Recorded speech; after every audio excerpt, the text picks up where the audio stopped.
This episode of the Party Loaded podcast is proudly sponsored by Audible.com. Check out their awesome catalogue of audiobooks with over 180,000 titles to choose from. And be sure to grab a free audiobook on us and support the show by visiting audibletrial.com/endgame. Let's party.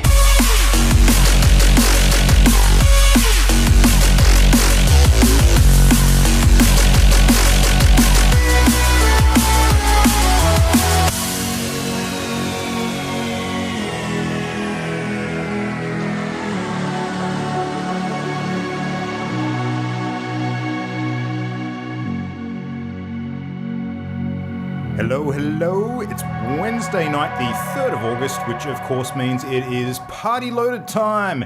We got loads of stuff to talk about tonight. Been a long week, so thank God for some good wholesome video games chat. It's going to be a good time. My name's Luke Retallick. We also have here Jam. How you doing? Hello, friends. I'm doing good. You're doing good? Cool. We had a good little match before as a warm-up, so I'm feeling good about tonight. I think, we're all on the ball, ready to chat some stuffs. Yes. See what you did there. Yeah, See what you did there. I did do that. Bringing in the salt tonight, we have Ollie. How you doing? Hello. I'm apparently not the saltiest today. It's great. You are not. Bringing the extra serve of sodium goodness, we have Imogen. Hello. And this is not going to escape without some sort of explanation. So you've had a bit of a rough day today. Do you want to tell everybody where the bad day touched you? Well, in short, lots of issues. Started the day with my car being towed and then rescued it valiantly, which is a lot of money in Perth. It's my own stupid fault. I parked in the wrong place. And then when I got to the end of my day, thought, couldn't get any worse than this morning. Got on the train, got all the way home before I realised that my car was still parked in the city. So then I had to get the train all the way back to the city and pick up said car, who must hate me right now for just abandoning it at all occasions. It's just the coolest guy. Yeah, I honestly could not have had a worse day. But you know what? Let's just squish it all into one day rather than spread it out in a whole week. That's what I would prefer. So. Yeah. That was a pretty solid effort. I think that deserves a clap at the very least. Yep. Well done. Thanks. It just means that you can push all of that rubbish to the side and concentrate on having a fun night with us. How does that sound? Yay! Sound games. Good? Games. Speaking of games, we may have played some. Maybe. Let's start with you, because I think you've been doing something potentially interesting this week. What have you been playing? Potentially. Only potentially. I played Song of the Deep on Xbox. Song of the Deep is a kind of neat little game. It's just it's very similar to Ori and the Blind Forest in that it's a Metroidvania type video game as a genre, which basically just means it's platform but open world elements, much like Castlevania or Metroid. Elements of both. So it was only released beginning of July. It's Windows, PlayStation 4 and Xbox One. And it's been really interesting to give it a go. I again, the art style caught it for me, and it's beautiful and it's well told and everything else, but it didn't really grab me. I'm not going to lie, and I think the main reason for that is because I've played Ori and the Blind Forest. It is incredibly similar. So other than playing Ori where you jump from platform to platform, you're a little submarine and you go around and you're picking up upgrades. But in terms of the way the world works, you're going to encounter areas where you need to level up first to counter a current or this, that and the other. So I just found myself sort of thinking, if I'm playing this but not playing Ori and the Blind Forest, it just kind of seemed very samey and probably not as challenging. So that part was disappointing, but I will say that the art of it and the sort of, it's very relaxing to play. I will give it that. Nice. So, Ollie, I don't know about you, but I'm thinking right now whether Imogen's actually qualified to make a comparison between those two games. So I think it's only fair if you finish it. You played a lot of one part of it. Yeah, it's true. Yeah. It's true. But just kick her watch it down. Yeah, I will. Yes, that's the best time to kick someone. I'm going deep. Thanks, guys. You know what? It's only $20 on Xbox. By all means, pick it up and give it a go. I wouldn't expect it to be any more expensive on Steam or PlayStation 4. And give it a go. It would be a game I would recommend to people who have young kids. Yeah. It seemed kind of fun. Nice. Would you say it's a difficult game, or is it reasonably straightforward? No, it's not difficult. No. Certainly not. I played maybe 3 hours and I haven't reached sort of a, controller snapping elements like I did with Ori. Yeah, so more focus on the exploration and the visual spectacle, would you say? Yeah? Yeah, puzzles and puzzles. So there's a lot of sort of areas where the current will interfere with you. So some of them you can battle against it by using a little boost. Other ones you're going to have to wait until your little submarine boosts up a bit more to get, through the stronger currents. You've got little clams and they only eat in certain food. So you have to figure that out and you can go through and get extra bonuses from them. And they've got little hermit crabs where you can upgrade your ship if you collect enough coins. Mm-hmm. So it's just very delightful. It's all based off the story of a young girl whose father is a fisherman and he comes back and tells her all these fabulous tales, except for one night when he doesn't come home. So she goes to explore the deep and see if she can't find him. It's a very sweet little game. It doesn't have the sort of creepy elements that Ori did, especially in that sort of initial storytelling part. Yeah. And certainly nothing that I've faced is overly scary. Everything's very bright and it's just very beautiful. You sort of, the very first thing you do is float through a kelp forest and it just sort of lights up organically depending on what path you choose through it. So probably spent a good 15 minutes just doing that for a little bit. So yeah, very, very beautiful game, very well put together game, fun little game, but just maybe not as challenging as I was hoping for it to be. Oh, that can be a big plus depending on who the audience is. I don't know about you guys, but when it comes to games that are set sort of under the ocean, I think that is a really untapped genre, like, setting for games. Like we see certain settings that are done to death, like, give me another zombie apocalypse game and I'll probably tear my hair out. But, Luke. What about underwater zombies? Well, yeah, I may be willing to entertain that. Yeah, zombie sharks. But think about it. It's the great unknown. Like there's so much stuff they could do underwater in terms of game mechanics and the visual spectacle and the hidden mysteries of the deep and all that sort of stuff. It's just I'm surprised that more games haven't actually focused on that as an option. So I could imagine that the game mechanics under the water would be very difficult to get right as well. This game has done it quite well. Like there's not too much drift. Like if I press left, I don't shoot left for miles. It's got sort of quite a good handle on the controls. But it seemed really good. But it just spent a little while and interesting little things you have to figure out, which that was sort of interesting. Into that. Yeah, so I will play more of it. It's a good little sort of game. It probably will be a good game to play if people are over and people can take turns doing puzzles and things like that. But yeah. Well, speaking of difficulty levels, I was playing something during the week that probably got up to ridiculous difficulty levels. The real Pokemon hunt continues. I've been hunting more of the Mons in Omega Ruby. The real Pokemon hunt. Pokemon, yeah. I say that in inverted commas, tongue in cheek. But I was chatting to, I think it was when I was chatting to Ollie and Jam the other night. We were smashing out some Overwatch and I was multitasking and playing Pokemon at the same time because, that's how I roll. Yes. And there's a couple of the legendaries that I've been hunting down in that game because in Omega Ruby there's actually quite a few legendaries. You have access to capture up to I think about 15 or 16 of them depending. And the mechanics behind them are really interesting. Like there's a series that I've actually just caught which you can only access certain ones of them at certain days of the week. So there's one creature that it's like I said, a 3. One of them shows up on Mondays and Wednesdays and Saturdays. One of them shows up on Tuesdays and Fridays or something like that, and the other one on the other days. So I was literally sort of getting towards 11:30 in the evening, sort of catch one, wait for it to tick over midnight, and then try and catch the next one, kind of thing. Unfortunately, the game's too smart to let you muck around with your DS internal clock because it starts to screw up if you muck around with stuff like that. You can't really manipulate it easily. But it's really interesting the different mechanics to catching them, but they're really hard. Like there's one that I was trying to nab last night. And generally the ones that are harder to capture are the ones that can self-heal because to capture Pokemon in most of these games, what you want to do is get them down to like a tiny pixel of health, like, the very, very last bit of their health and, preferably stun them or put them to sleep or something like that. And then you throw your best quality Pokeballs at them and catch them. But ones that can self-heal, basically every single time they do that, you have to try and land another hit on them again. And you don't want to land something too powerful because then you'll knock them out and then you lose your opportunity to catch them. And a lot of the legendaries you only get one crack at, so that's quite tricky to get right. But this one that I was trying to nab last night when I was chatting to Jam and Ollie by the name of Terrakion, it's like a steel sort of, bull type one. Literally threw over 70 Ultra Balls at this thing and still couldn't catch it. That's ridiculous. It was nuts. You did catch it in the end, didn't you? I did eventually. Like the second that I looked away from the screen and I'd just like thrown a ball at it and I was multitasking doing something else, I came back and looked at it and it was caught. So I was just like, it's the watch pot never boils rule. That's nice to know. So yeah, it's been challenging. Still fun though. I've been cracking that out and playing games on the train. So it's been interesting. But yeah.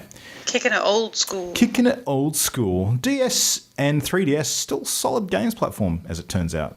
I'm actually tempted to rummage through some of the old games bins in some of our local stores and see if there's any other titles that I've missed out on playing recently. And Jamie, you've got a few. I might actually pinch a couple of the ones that you were talking to Imogen about before. Yeah. We'll see. Sure. I got first dibs. Yeah, that's fair. Welcome to my library. That's fair. And Overwatch is a thing still, obviously. Overwatch is awesome. Jamie and I and Luke for the second half had an amazing session of Overwatch yesterday. Mm-hmm. We gained 6 or 7 amazing. ranks. It was pretty top. That was probably the Just most nice. successful competitive play session I have been a part of since competitive play began. You're welcome. We lost one. Well, rather than Match give entire Jamie and evening. Ollie too much credit, I'm going to give myself a little bit of credit for actually not being crap. Oh, look, that's fair. It's fair. Yeah. Turns out when I have a terrible day and I get really angry, I play Overwatch really well. It's great. He also turned green. It was an odd side effect. Yeah. Yep. So proud of you guys, though. Yeah. MLG. Was not a bad effort. And I mean, most of the really skilled play that we've been able to pull off recently has been when we've had a full team of 6 friends that can communicate. But it was just the 3 of us last night and we seem to be doing all right. Yeah. So Yeah, It was good. pretty cute. I am loving Diva more and more. Mm-hmm. She's very amazing balanced now. Oh, so good. Yes, speaking of getting better, it's got new stuff. yeah. Yay! Summer So- games. There is a Lucio Ball game mode because Blizzard decided they want a slice of the Rocket League pie, so they made their Overwatch flavoured Rocket League. Mm-hmm. So you can now play not Rocket League with 3 Lucios aside. Huzzah! Part of And their then- summer games. Yeah, on top of that, they want to cash in on the not Olympic Games with their Summer Games theme. Oh, it's so funny. Yeah, so this all just got announced like yesterday, and then Yeah. when we hop on and we're sort of getting our notes together for recording the show tonight, we sort of noticed that holy crap, this thing's gone live and the update's ready to roll. So yeah, Yeah, it's interesting. I downloaded it. So from August 2nd to 22nd, they've got their Summer Games themed thing going on. All of the loot boxes are themed with it so that they have a whole bunch of new sprays and skins and whatnot collectibles. And emotes and stuff. Yep. yeah, Lots yeah. of cosmetics. We And just you're saw the tourbillon guaranteed- metal victory pose, which is just freaking adorable. It's just him holding So up his cute. turret with like the gold medal like hanging off the end. Just the cutest. Oh, when Just you said the metal for a cutest. second there, I got excited and was thinking he was going to do like a like a heavy metal sort of pose or something. I was like, No, not that sort of metal. sounds amazing. Mental. So every loot box you open in that period of time, you're guaranteed to get at least one Summer Games themed item. But once this competition's over, they're not purchasable, and once the competition's over, never again. So you've got to play between August 2 and 22 to Rare get the loot stuff, to earn this stuff. Yep. And we jumped on after we downloaded it and had a few Lucio Ball games. It's not bad. It's a good, fun I little don't have the warm-up internet game. for it though. No, you were My having a lot of latency was glitchy crap. issues. Well, we played Yeah. with Justin, and he's a good Rocket League player generally. And he was doing all right. Did a Yeah. couple of scoring. I did things I felt far more effective in Lucio Ball than I ever did in Rocket League. So Well, we there still you go. won. That's a thing. We still won by Yeah. a lot. It's fun, and I never play Lucio, so it was kind of maybe a nice little way to get to know the character as well. Like it forcing Yeah. everyone to be at the same Except level and explore. tweak Except him. there's little tweaks and bits and pieces. Yeah. Yeah. So his But- main attack is a punch to punch the ball. And when you release his ultimate, it Oh, yeah. actually attracts the ball to you rather Yep, than that makes pushing it sense. away. So it's Which is really quite interesting. cool. A guy on the other team used it he got in close to our goals. And as we started bouncing it away, he used it to sort of slingshot the ball back behind him and through into our goal, goal yeah. to to get the shot. It was cheeky. It was very cheeky. He So knew what what- he was doing. One thing I'm wondering about is because they've basically put the Lucio Ball in place of the regular weekly brawl format in the game. Is Lucio Ball going to be for that entire period, like between the 12th and think 22nd, or is it just for a Not week? sure. In the little load-up I screen, the title screen know. kind of thing, it's got Lucio in his little sports uniform, it's got Zara, and it's got Tracer. So maybe they'll have like a game that each of them does, like based on what they do. So That would be cool. Tracers could be like a sprint race or something like that, or a relay race kind of thing, capture the flag version of relay race. Like I a don't know. baton race. Yeah, but I kind of got the feeling from that, like, that it was just the three of them. I haven't seen, and the fact that not all of them have sort of victory poses that are based in the summer games. Some of them only have sprays and things. So maybe each brawl for a week or so will be a different mode. Who knows? What I Yeah. could see Tracer doing would be like a track and field style event with targets, where you actually had to shoot the targets as well as complete it in Do you the mean like fastest time. skeet shooting? Yeah, James Bond skiing. Yeah, I guess that would make sense. Yeah. I don't know, it'd be interesting. But then it would sort of take the adversarial element out of it where you're not really shooting other people. But I guess they could do that. You're not directly competing. Yeah. I mean, I think doing these sorts of games where you just get the best time or the best score wouldn't be quite as good if you're not directly pitched against opponents. So, but I mean, that being said, the Lucio Ball variant is 3v3 instead of the typical 5-on-5. And it is a hard time limit of 4 minutes. Yeah, exactly. Which is kind of cool. I mean, you get nice quick games in, and you're sort of done and dusted, and can move on to the next one. I still to this date have not played Rocket League, and I would be interested to compare the two in terms of feel, because I can see visually a lot of consistent elements. But one thing I found with Lucio Ball, and I don't know if this is something that is true of Rocket League as well, but I felt that even though it was Lucio and he's one of the quicker moving characters in the game, everything did seem to be moving very slowly. So Yeah, no, that's not like Rocket League at all then. that's not, yeah. No, it Rocket definitely... League moves very quickly. So you can, because he felt has kind his of spongy. I mean, he's got his rollerblades, and you can the walls of the pitch are designed so you can actually blade around the walls and get a speed boost. And there's different areas on the pitch too where you can they're coloured yellow, and you can jump off them and get like a massive height boost as well. But that doesn't really speed you up too much, and because the speed boost on the walls is to the side of the field, getting the speed boost there doesn't really help you out a lot if the ball's in the centre. It's really hard to Justin and I got a pretty good 1-2 goal by speeding down that wall together. It was pretty neat. Okay, interesting. Might just require more Yeah. practice, but I thought it was okay. I don't know if it needs to be on for longer than a week though, because I don't think it's got a huge amount of legs personally. But as a novelty, I think it's fun, which is cool. Yeah, I love the idea of the skins though. And actually, to your point, Jam, they haven't mentioned that they're going to never be back. What they've said is that they go back into the vault at the end of the period. So I don't know if that means it's limited in that they might bring them out again at some point, or whether that is literally it. But it's going to make some of the collectibles pretty highly sought after, I'd imagine, which is Well, kind of cool. it's tied into Summer Olympics timing. It'll be 4 years at least. Unless they have an excuse to bring it out sooner. I'm a little confused about the timing, actually, because I thought it would make more sense for them to do a promotion like this between competitive seasons, but it's starting before the end of the competitive season, and... It's tying into the Olympics. Yeah. How dare they coincide with real world stuff, Luke? Well, when do the Olympics actually start? Is that the exact same date? Tomorrow? Oh, Yeah. is it? Okay. Yeah. Shows it how much tomorrow? I Tomorrow pay their attention time. to sport. I think it's tomorrow Rio time, so I think it's not until Saturday, early Saturday morning our time or something. It kicks off, I don't think. Interesting. Not sure. Interesting. I have to They say, get screwed on the timeline this year again for the Olympics. we always do. Oh, unless it's in Not for Sydney. or Africa. Well, yeah. But no, I have to admit, looking through the cosmetics, apart from a couple of the skins, like the Diva one and the Genji one and a couple of others, I'm not actually a huge fan of most of the cosmetics. The emotes and the victory poses I quite like, though. Yeah. The emotes are adorable. There's a lot of The new Rock'em sound Sock'em bites as Bastion well. one is glorious. Yeah, I think that'll be the case. There's some characters that just have one or two different emotes or voice lines that you just hear or see and are like, oh my god, that is the best thing ever. But most of the rest of them will be pretty pedestrian. Yeah. I think the more of these they release, the more customizable people are going to be able to make them. So it's not just going to be, oh, look, it's another Bastion with a play of the game. It's going to be like, oh, he had a cool That's victory me. pose. He had a cool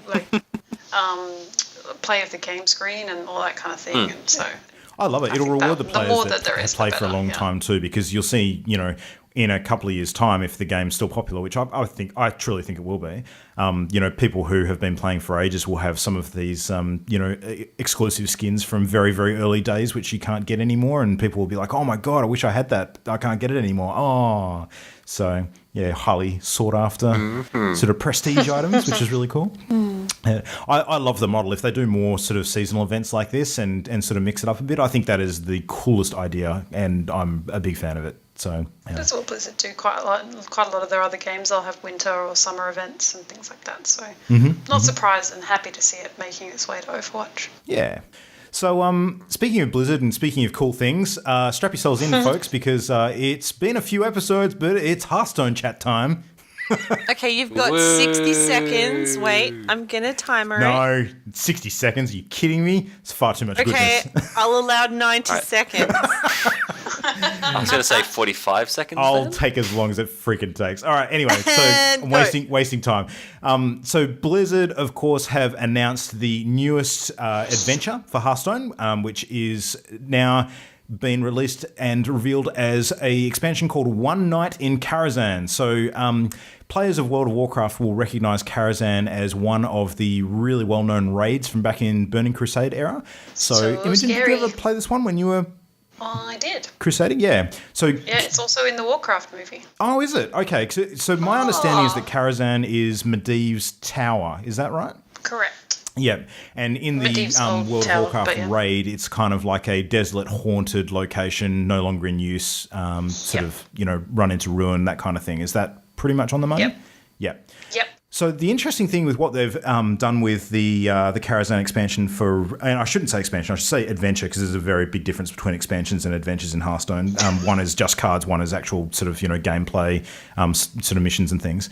They have basically changed the timeline. So rather than it being the deserted, desolate, sort of ghostly Karazhan, this one is basically Karazhan at the height of its sort of use, where Medivh is basically playing the role of the Great Gatsby, inviting everybody to a massive party at his pimped out tower. So, and they've got the theme just dripping throughout the entire expansion. So you've got, his tower has a room dedicated to like theatre plays and stuff. So you've got actors playing the roles of famous characters in Hearthstone and Warcraft there, sort of, acting out a play. You've got the Great Dining Hall where everything's sort of themed around feasting and having a giant sort of dinner party. And the thing that you face in terms of the mission there is actually a silverware golem. So, which actually summons plates and knives and forks to the game board and attacks you with those. There's a giant living chess game. You're out of time. Oh, I don't care. Giant That's living chess game. So, in other news.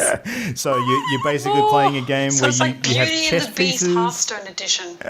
No, it's awesome. There's a lot of cool stuff in there. There's 45 new cards. The adventure goes live in just under 2 weeks.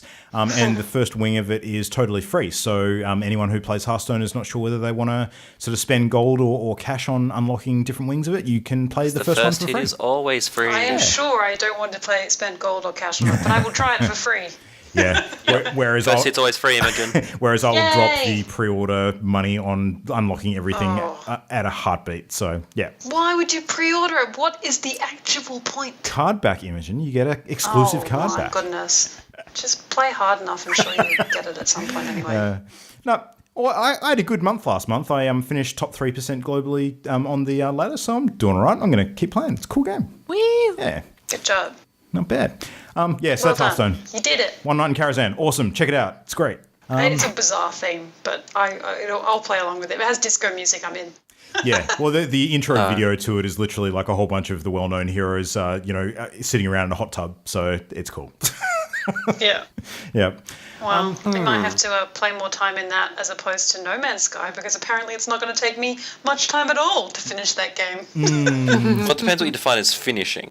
That's true. Yeah, so the news came out that a gentleman who, it says gamer, does not say gender, paid $1,300, I'm going to assume US, to get an advanced copy of the game, and he has reached the center of the universe in 30 hours. Yeah. So it's, one of those things that, the size of the universe, he's come out and said that, it wasn't him sort of speed running it either. He was sort of taking his time and making sure he explored things, but he found out that he had probably found something in the game and exploited it, not so much to the level of Division or the loot cave in Destiny.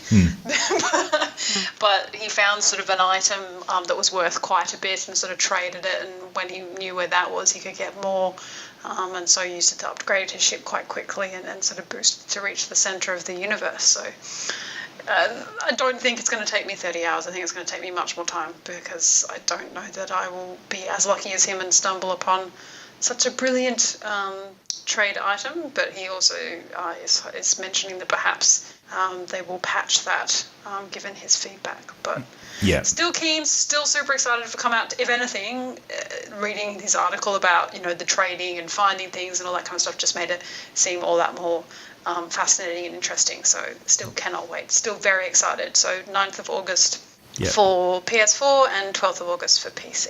A lot of people going nuts about to Imogen. A lot of people going nuts about the fact that someone got it like 10 days early, though. That was a bit unfortunate. It seems like it was just a single leaked copy that made it out into the wild. So. Except that they're saying he paid for it. So I don't know if this was perhaps a charity auction. The impression I get is that that someone got hold of a leaked copy and then sold it. So I don't think Oh, that's not good. No. Anyone could guess how that actually made it out. It could be, any number of things, but I don't know. It's interesting. You'd think that that the game makers could sort of shut down the remote server support for the game and not actually allow him to connect to the universe sort of online and limit his ability to play it early in that way. Because from what I understand, they haven't actually sent out copies of the game to any reviewers or tastemakers either. Like a lot of places have been complaining about the fact that they don't have anything they can use for review copy early, which of course makes their job harder to do when the game gets launched. But it is a good thing for a lot of people too who want to sort of have the surprise and suspense kept and not have everything spoiled early. And from a commercial sense, it makes a lot of sense too, because if people sort of take the game and get a poor reaction from playing it, it will hurt sales if it gets out before it actually goes up on shelves. So it's a bit of a gamble one way or the other. But I don't know, it's a shame. It's a shame. This time next week, PS4 people will be playing it, so... So, Imogen, I've got a question for you about No Man's Sky. I'm actually curious on your take on this. Do you think that this game has become a victim of its own hype? I think that it's trying purposely as a game, like as the developers, they're trying not to create hype, but everybody else is. But yes. Yeah. So I feel like there's all of these things saying, there's not that much to it. But if you actually go back to what the developer released, they say on purpose, we're not releasing a lot of information because the point of the game is to discover it for yourself. So we're not going to tell you really what the purpose of the game is, because that's going to be part of the game. So I think everyone just sort of, and everyone sort of harps on about the size of the universe and equating that to game hours, but that's not necessarily the case depending on where you start or what you can find. No, and it could end up being a game like Minecraft where there's so many different ways to play it that sort of, just going towards the center of the universe, if that's your goal, sure, you could probably put a time period on it, but if you're playing No Man's Sky just to play No Man's Sky, then that's not actually going to be the length of time you get out of it at all. So that's a good comparison. Like, we can go to the end in Minecraft. It doesn't mean Minecraft's done. No, exactly. Far from it. So I think it is a little bit, and it will be a bit wobbly when it kicks off. But I hope that it sort of grows in popularity and gets a little bit of a cult following. I'm going to play it regardless. I'm a little bit immune to the hypes sometimes. Yeah. Sometimes. I create hype. I don't follow the hype. I just wonder if they've kind of become a victim of their own intentions, where they've sort of sought to keep a lot of the information about the game hidden so as to not create hype. And the actual method of them doing that in itself has created the hype because people want to know more and they can't. People want to know. Yeah. I mean, someone sold it for $1,300. Yep. So. Yeah, that kind of says it all, really. Yep. And that's only for a 10-day head start. So that's a lot of money for 10 days. You'd need to have a fair splash fund to be able to do that. But anyway. Considering that, it's still not released yet, so who's to say that the game servers are 100% where they want them to be? He's already paid $1,300 to play a game which may not be 100% ready for him to play in yet. Yeah. Anyway. All right, well, let's do something different tonight and not talk about Pokemon Go. How does that sound? Yay! Sure, talk about some different Pokemon. Yeah. All right. Cool. Pokemon Sun and Moon. Better. Well, we can't ignore it altogether. So, Yeah, we can. Pokemon We Sun can and Moon coming out later this year, 18th of November, if memory serves. So the latest trailer for Sun and Moon has just gone live this week and shown some pretty interesting stuff. So there's a whole bunch of new Pokemon they've shown, but the more interesting thing is there's actually new variations on some existing ones, which people will have be familiar with from previous games. So you guys know Executor, so the Pokemon that sort of starts out as a bunch of eggs, like broken-looking eggs on the ground, as execute, and then evolves into this weird sort of plant-looking thing with egg-type heads. Yep. So there's a special variation of that coming in Sun and Moon that basically looks like a giant coconut tree, like with a long neck, which is kind of weird. Some of the other Pokemon that are changing, there's Vulpix and Sandshrew as well, which are sort of known favourites from the early games, which are fire type or sort of ground type, and they're basically getting an ice variation for each of them as well. So The Sandshrew looks like he's wearing a little hoodie of ice. yeah, it's cool. One of them So looks like a little cute. igloo. Yeah. Yeah. So some interesting changes there. But some of the information about how the game works as well has been leaking out, and some really interesting stuff there. Like, I mean, usually when you play the games, the whole thing is you're sort of trying to beat gym leaders, and there's usually 8 of them, and you acquire badges from each of the leaders, and then eventually sort of enter the Pokemon League and sort of work your way through to the championship battle. For this game, it looks like there's either in addition to or instead of that structure, there's also going to be island challenge trials, which is a new feature being added. So each island in the game, from what I understand, there's 4. There's going to be a trial captain who's like a master of a certain Pokemon type, and you basically have to end each of the challenges with a fight against a totem Pokemon, which is essentially like a massive, strong version of a Pokemon that can draw on allies at will to help them out. So kind of like a horde battle, I guess, is probably the best way to describe it. So Cool. interesting new feature, and if that's in addition to the standard sort of gym battles, I think that'd be really cool. Gives you something different to do. And there's been a big problem with a lot of the Pokemon games having enough variation in the general plot to kind of keep things interesting from game to game. But if this is as it sounds, it's going to shake the formula up quite a bit, which is pretty cool.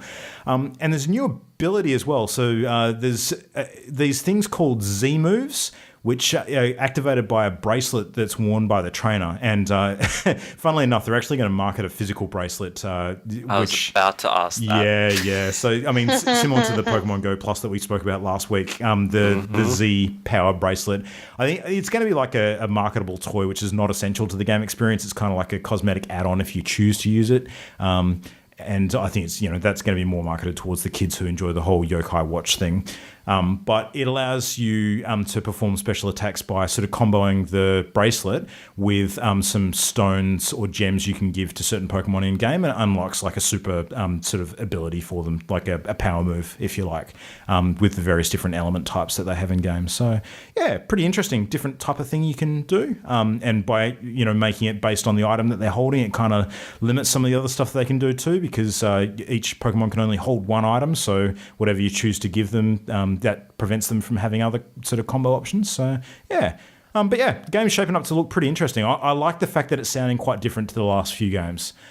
So it fills me with a lot of hope that it's going to be a unique experience in the franchise. So that's cool. So Grand Theft Auto has still got content rolling out. So this seems to me like in recent years one of the best supported games post-release I have ever seen. It is absolutely incredible. So Glorious. Yeah. I'm really looking forward to this content. Yeah, well, tell me about what you're looking forward to.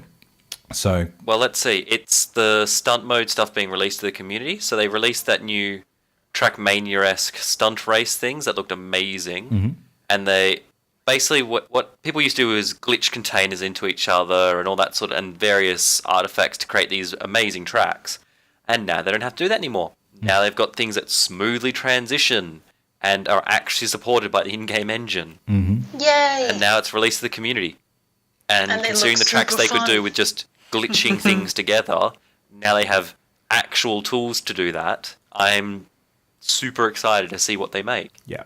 Yeah, It's and gonna be correct me if I'm wrong, but sensational. didn't there used to be when you were using assets before in creating maps, you would sort of run out of assets at some point. So the maps were restricted in size, whereas So you'd be like, here's this amazing loop-de-loop wall ride around this building, and now there's the 18 checkpoint ground race. Yeah, exactly right. Everyone's just swearing and cursing, getting stuck on shipping containers. But, this looks so much fun. If I can just sort out my lag issue with GTA, I'll be super happy. The bit that I'm excited about isn't even that, though. Like, the thing that sounds really cool to me is the new bonus event that they're adding, which is called the Entourage mode. So it's basically a bodyguard mission. So you have basically a VIP, which is known as the target, which you're trying to protect. And the target itself is apparently going to be pretty well armored and armed and basically needs to be transported by a team of bodyguards to an extraction location. And the opposing team that you're battling against just needs to kill the target before the target's extracted. So, but the trick is, and this is adding an additional layer of challenge, the bodyguards have to rely on the target for information because only he or she can actually see the location of the assassins that are coming to get you or the extraction point on the radar. So if you're playing the role of the target, you have to give that information to your bodyguards, and they need to keep you alive so they actually know where to go. So, yeah, sounds super cool. We got to play this. Yeah. I'm keen. Yep. Man. Grand Theft Auto Online, so much good stuff. I cannot believe it's a game how that much keeps they you added. on giving. Yeah. It really absolutely. does. It's just the best. Yep. So GTA aside, one bit of other news that came out this week, which as we're all Dungeons and Dragons fans, I thought this one would be an interesting one for us to touch on and sort of talk about. So there's a browser-based piece of software called Roll20, which apparently is one of the most popular virtual tabletop solutions, which is out there. People are using it to play games of Dungeons and Dragons and similar sort of role-playing experiences online, because it allows you to sort of, share maps and communicate via sort of objects on screen and that kind of thing to sort of, play out your role-playing game with all of the sort of virtual connectivity and voice chat functionality. But now, apparently, Roll20 is going to offer officially licensed Dungeons and Dragons content from Wizards of the Coast. So they've basically given it the big tick of approval. Roll20 was originally a Kickstarter funded game, but it's been out for a few years now, and it's recently ticked over to 1.6 million users. So there's quite a few people using it. Just a few. Yeah, so it's really, really popular. The first D&D module that's going to be made available on it is going to be the Lost Mine of Fandelver, which is basically the mission that launched with the 5th edition of D&D in the starter set. And it's going to cost $20 US, and it will include all of the content needed to run the game. So there's going to be pre-generated character sheets, player tokens, maps, all that sort of stuff. So, and they're going to continue adding stuff as time goes on as well. So it sounds super awesome to me. Yeah, I'm a fan of what I'm hearing. Yeah.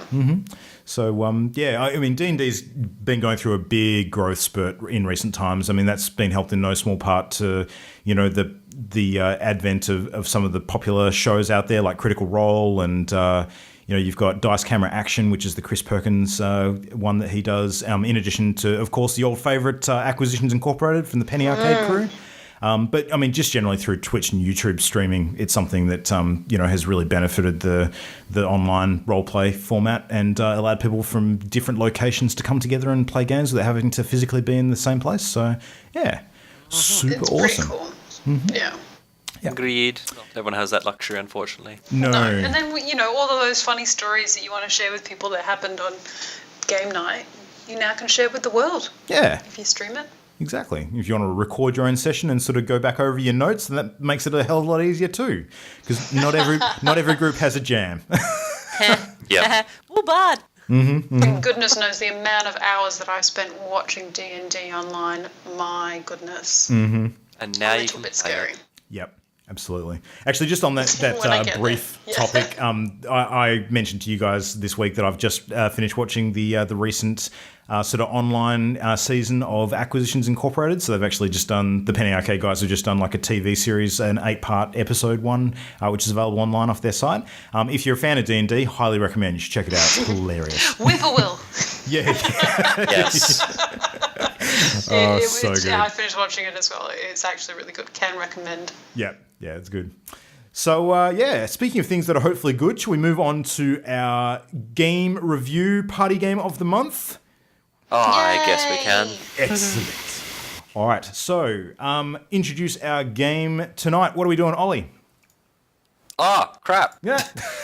We're talking about the game called The Last Door. Nice. Which is a entirely adorable looking pixel. I see what you did there. And it is kind of cute looking, you have to admit. It's a very low, retro pixel point and click gothic horror game. I'm going to use the word gothic here. Yep. This one was suggested to us by listener Jason Doan. So thanks, Jason, for putting that one forward. Yeah.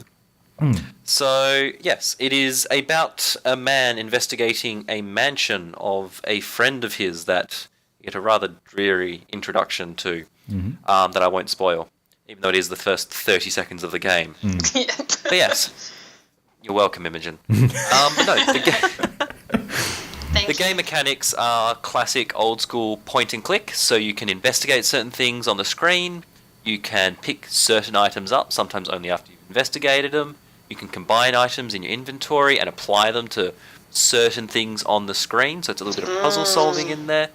And then there's a bit of exploration, so you're exploring the mansion, trying to find ways to unlock certain things and figure out what's been going on.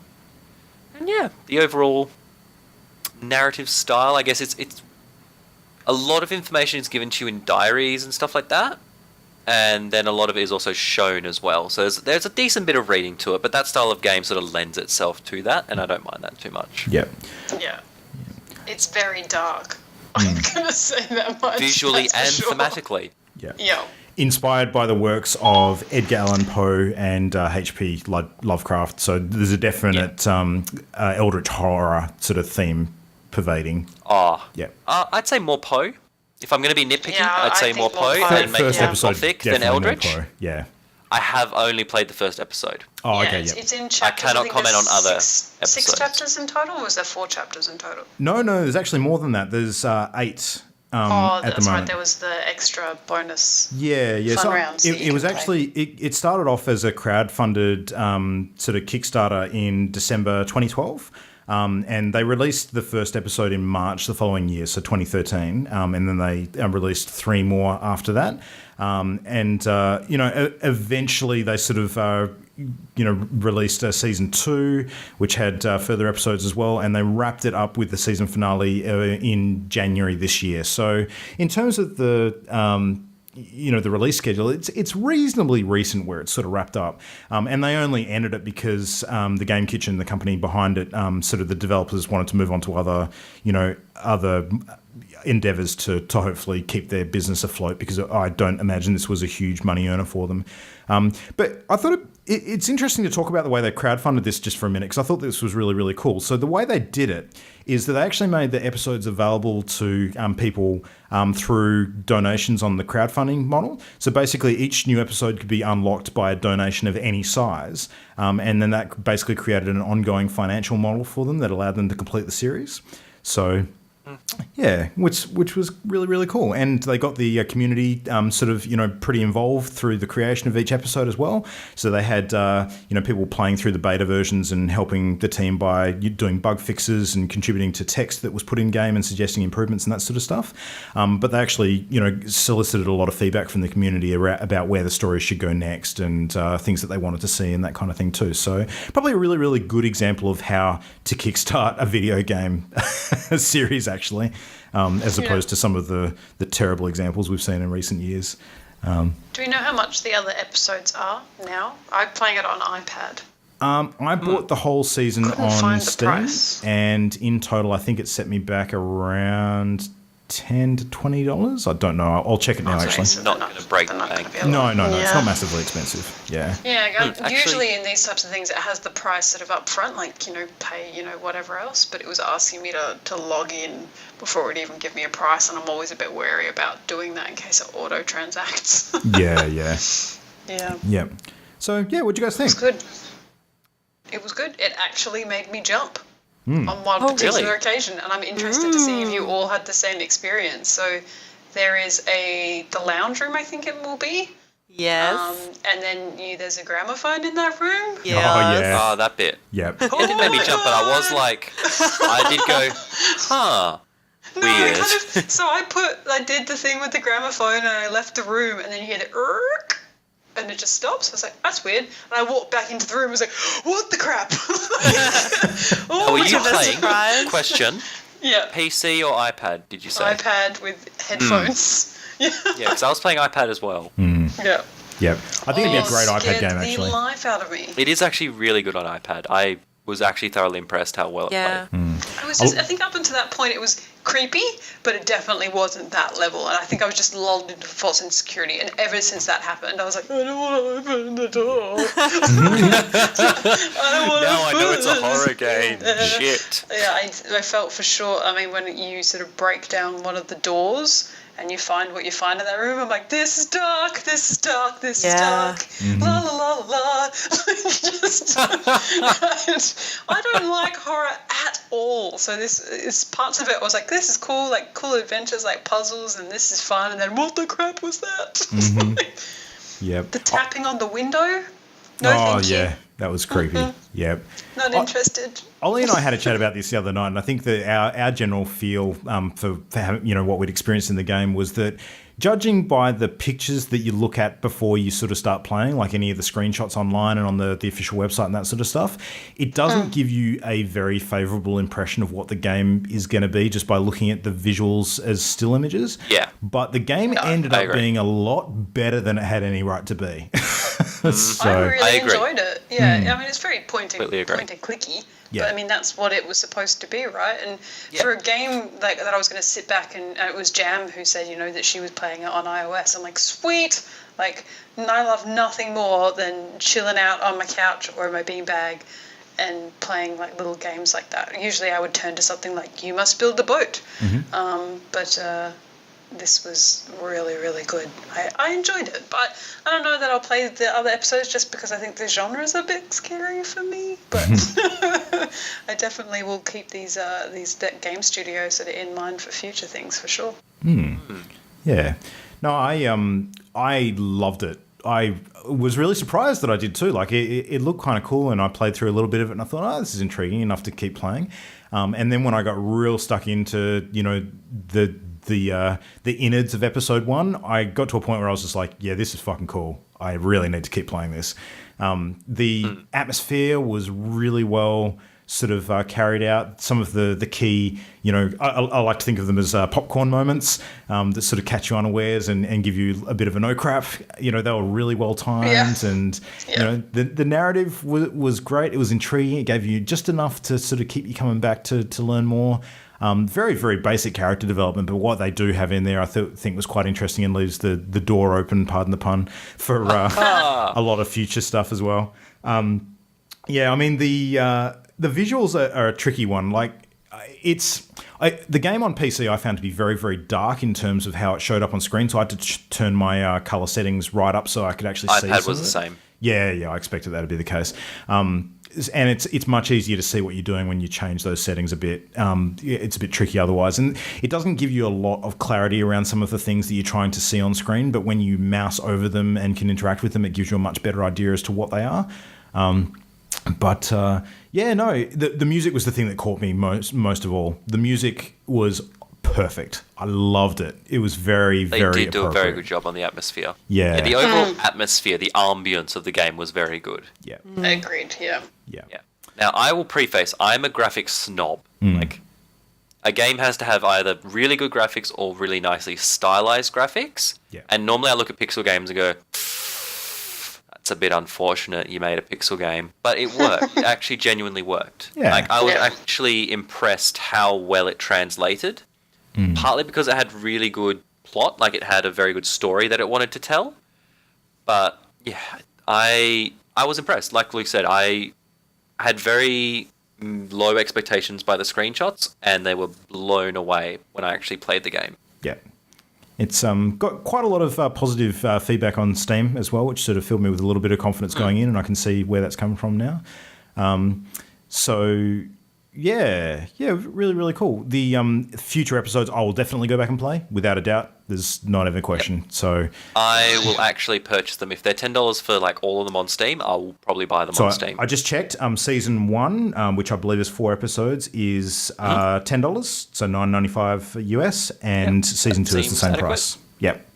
Acceptable. So see, the only quibble I had with the game was that it was very short. Yeah. There was no filler. Episodic.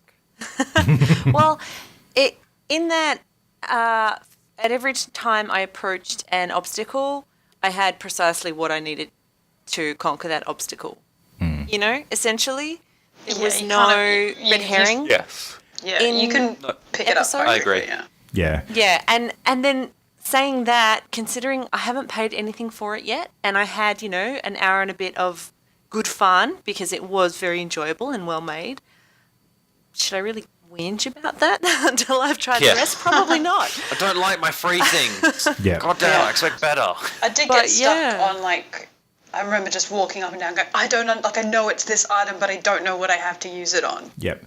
And some of the items you can actually combine while they're in your inventory as well, which, as soon as you work that out, that sort of changes the things. Yeah, and that's why I was just standing there and it's like, no, you can't do that. I'm like, but why? It's obviously what you want me to do. What aren't you telling me? Yeah. I had a good run, and honestly, I had no hesitation.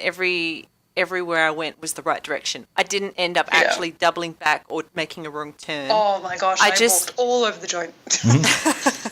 But it was really good fun, really well made. Yep. Some of the items are interesting too. Like, at one point you actually pick up like a mashed up dead bird. It's like, what the hell is going on here? Interesting. Yeah. Wait. Is that description you just gave, is that precisely what you picked up? I think it's described slightly differently, but on screen that's exactly what it looks like. So okay, no, there's a keyword there that's very different. Yeah, okay, I'm taking it offline. Offline. If you won't spoil it for anyone who's going to play it. Like, one thing this game reminded me of a lot is it was like a very basic sort of graphic style, almost like a Maniac Mansion style game. So anyone who remembers the old Maniac Mansion game from Lucas Art Studios, I think? It was a Lucas game? Yeah. I want to say yes. I think so. Yeah, it was the old Ron Gilbert game from way, way back. So, the way that it played was very similar to that. I mean, Maniac Mansion had slightly more advanced graphics, which, was a lot brighter in colour than this is. But it's an obvious aesthetic that it was going for. See, I was likening it in my head to my very, very vague distant memories of Hugo's House of Horrors. Which is the same deal, like creepy stuff happening, exploring this house. Yeah. Super pixelated. Yeah. Oh, memories. I'd say that's a definite inspiration. Yeah. So, cool. All right, well, we all liked it to varying degrees then, it sounds like. Yeah, for a point-and-click puzzle game to make me actually jump out of my skin, 2 thumbs up. Good job. Would get recommend. The shit out of me. If you want a reasonably contained short narrative experience that doesn't rely on super special graphics, then this one would be a great one for you. So I think it's fair to say that it'll probably play on fairly low-end machines as well, which could be a plus for some people. And it's the right price. Yeah, try before you buy. Yeah, that's a good price for that, yeah. Yep, absolutely. So cheers, Jason. That was a great one. Great suggestion. Mm-hmm. We've had some Give really us more. More like that, please. Yeah, we've had a good mix this year, actually. We've had, every game that we've done each month has been quite different to the last. So I'm liking this this run that we're on. So speaking of which, we have to make a selection for next month's game. New game. Yep. This is going to determine how happy I am. Prepare for all the disappoint. Because I've just seen what Luke has put down, and I do not want to play.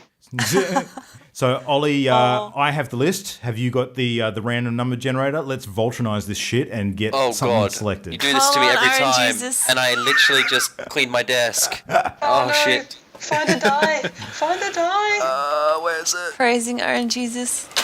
What kind of self-respecting gamer are you when you don't have a die within reach? No, I cleaned my desk and it got rearranged. I've got one. I'm sorry. Oh god, things are dropping. If someone else has got drives. one, let's. I got it. We're good. Okay. Whew. Yep, we're good. You had one job. One job. It's a pretty fucking big dice as well. Nailed Listen to this shit. Oh, nice. It's like a loot roll. it's a big dice. All right, what do we got? I got a 4. 4. What is 4? Ooh. I don't know what 4 is. I literally Ruby don't know. Grim Eclipse. So this is the Rooster Teeth game based on the Ruby animated series, or RWBY.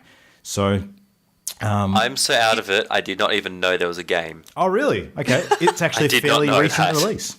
It's a co-op, isn't it? Yeah. Yeah, it's just recently gone full game has been released. And it's been suggested by Simon Adicott, who's actually a good friend of ours, and Number 1 fan. we know he's been playing this game a fair bit. So yeah, we'll have to give that one a crack. Thanks, Simon.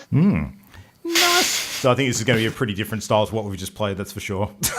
A lot more We have to play action-packed. it together. Yes. Isn't it We a can. co-op Is it on Xbone? Ooh, I don't know. that'd be handy. Because conveniently we have a person with 4 remotes and a big Let me couch. look it up. I'm going to Google this. Nice.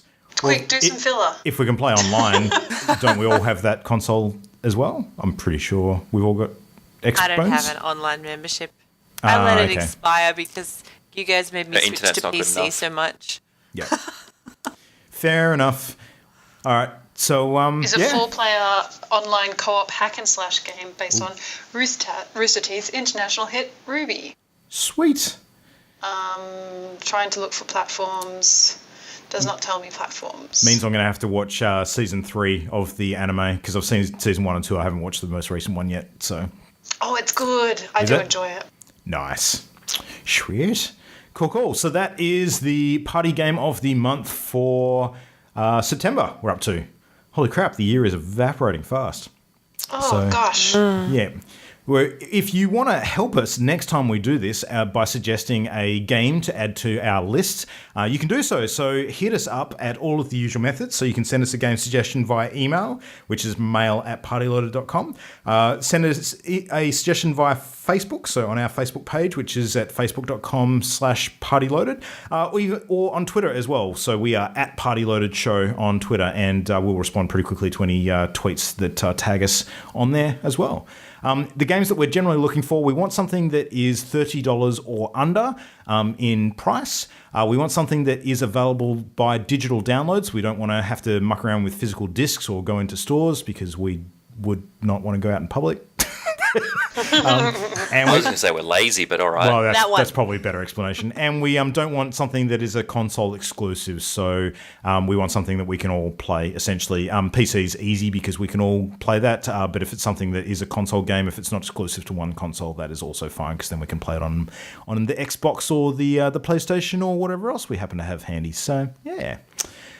And that is it. So send us your suggestions in and we'll add them to the ever-expanding, sprawling list of content that we'll get to one day. Yeah.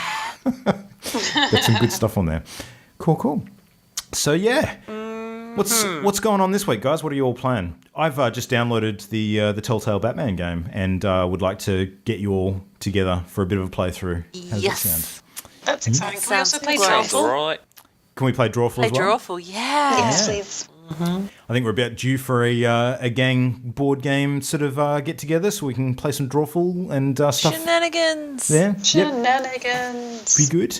And Imogen, the clock's counting down to your No Man's Skying, so I'm very excited. I'm going to laugh if your PC can't run it. Just Oh, quietly, why by the would you way. say that? Stop. I'm going to uninstall everything. I'm going to uninstall Skype. That's what I'm going to do. They'd be like, your PC does not meet the minimum requirements for this game. I have heard that the I'll watch requirements the explosion are from here. not too demanding. So apparently it can run on reasonably low-end machines. So Yeah. Yeah. And if that happens, then guess who's buying a new PC? Time to invest. Wow. any excuse, It's hey? bonus time, people. Bonus Yep. time. Maybe you can buy a new PC with all that money you're going to save by parking in the right place, hey? Hey! Ouch. Blow. Too soon. Right. Now I'm sad again. Oh, sorry. Good one. On that note, See? on Dylan that note, just needs to talk. let's hop up and go and open some summer games loot boxes. That'll make you happy. Yeah, right. I'll buy like 60 or something. Nice. Hooray. All right, well, that's it. We're out until next week. Have fun, play games, everyone, and we'll chat to you soon. Good night. Bye. Bye. Bye. The Party Loaded podcast is a Channel Endgame production. For this and more great gaming content, bookmark channelendgame.com.